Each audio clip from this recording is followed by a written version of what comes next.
అంటే మనం cyclone handle చేయాలి, తుఫాన్ హ్యాండిల్ చేయాలి, మీ బాగోగులు చూయాలి. వీళ్ళు నిద్రలేసే వారంలో ఈ 2-3 మీరు చూశారు. ఇలాంటి 1-2 కాదు, సైక్లోన్ వస్తే ఆ సైక్లోన్ నా వల్ల వచ్చిందంట. అంటే ఒక పద్ధతి లేని రాజకీయాలు, ఏదంటే అది రాసేస్తారు. మనం బురద వేస్తే మనం బురద తుడుచుకోవాలి. ఎంత వాషింగ్ మెషిన్లో పెట్టి క్లీన్ చేసుకున్నా బురద కనపడస్తానే ఉంటుంది. అవునా కాదా తమ్ముళ్ళు? అంటే మనం బురద వేయించుకోవాలనా? అంటే ఏమనుకుంటున్నారు వీళ్ళు? నాకైతే అర్థం కాల. అందుకే చెప్తున్నా, మీ కుట్రలు సాగవు. ఇది వివేకానంద రెడ్డి మర్డర్ అయిన తర్వాత ఏమరపాటు చేశాం.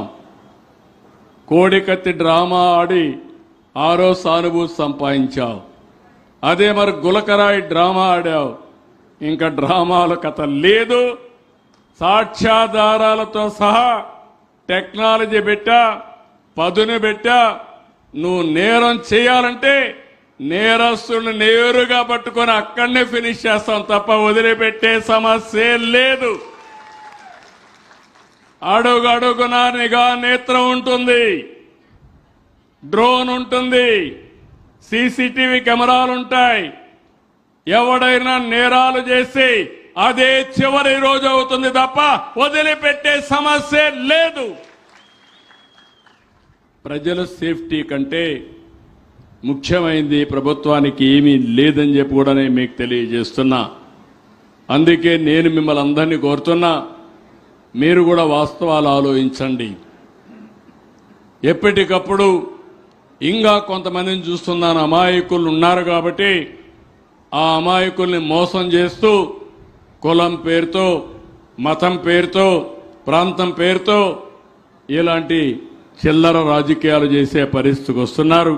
అవన్నీ పోవలసిన అవసరం ఉందని చెప్పి కూడా నేను మీకు తెలియజేస్తున్నా. ఈరోజు ఈ సంవత్సరం నా దేశంతా దీని మీద ఉంటుంది. రిజర్వాయర్లు కట్టాలి, చెరువులకు నీళ్లు ఇవ్వాలి, శాశ్వతంగా కరువు నివారించాలి.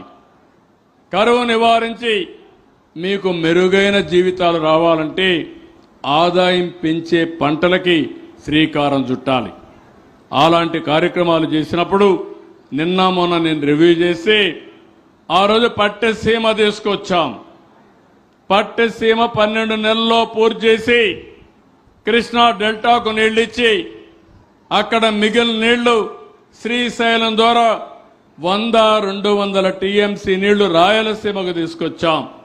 అదో గేమ్ చేంజర్గా తయారైంది.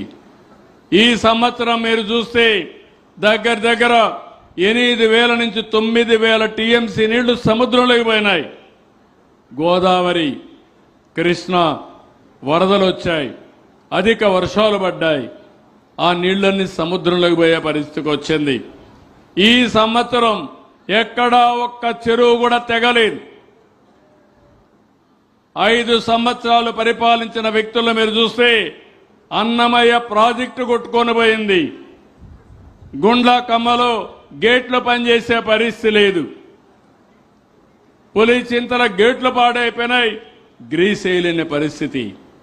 ఈరోజు అన్ని రిజర్వాయర్లు మెయింటైన్ చేస్తున్నాం, అన్ని చెరువులు మెయింటైన్ చేస్తున్నాం, చివరి భూములకు నీళ్లు ఇచ్చే విధంగా చెరువులు నింపుతున్నాం.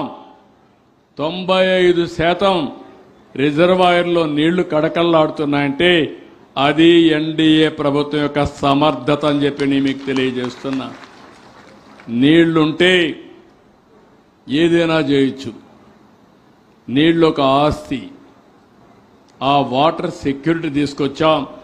శ్రీశైలం కానీ, నాగార్జునసాగర్ కానీ, రాయలసీమలో ఉండే సోమశిల, కందలేరు, ఇంకో పక్క కూర్చోండి పక్కన పెంచి మాట్లాడు. చేద్దాం నేను మాట్లాడతాను. కూర్చొని మాట్లాడదామ్మా. నువ్వు రాసి నేను మాట్లాడతాను. అన్నీ అయిపోయాక నువ్వు పక్కన నిలబడుకొని నీతో మాట్లాడతా. ఈ పక్కకరా, నేను మాట్లాడి ఏం చేయాలో ఆదేశాలు ఇస్తాను, డెఫినెట్గా ఇస్తాను. నువ్వు ఆ పక్కన ఉండండి. కుర్రవాళ్ళు హుషారుగా ఉన్నారు, చాలా ఉత్సాహంగా ఉన్నావు, చాలా సంతోషం. గ్రామంలో రోడ్డు కావాలని ఆరాటపడుతున్నావు. తప్పకుండా చేసే బాధ్యత ప్రభుత్వం తీసుకుంటామని యువతకు హామీ ఇస్తున్నా, అది కూడా చేపిస్తాం.